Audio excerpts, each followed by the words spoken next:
the details. Right. What about, and I don't want to get us too in the weeds, because I think there's a lot of other like more interesting things to tackle for people that are, trying to get their head, wrapped around, patents and, as it relates to AI.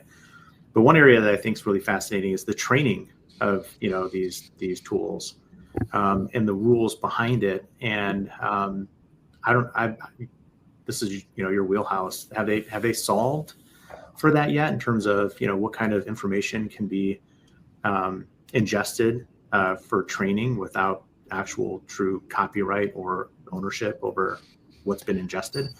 You have hit on the key aspect of AI training, and that is ingestion.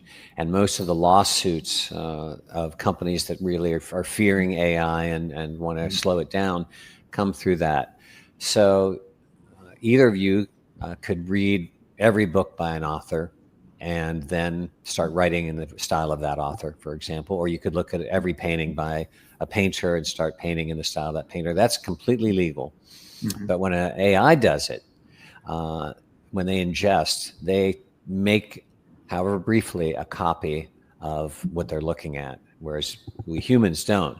And the right to make a copy is the fundamental right of a copyright owner. That's the first thing. You have the right to make copies, derivative works, you have the right to sell it and exploit it. So, but that copy is a technical copyright infringement.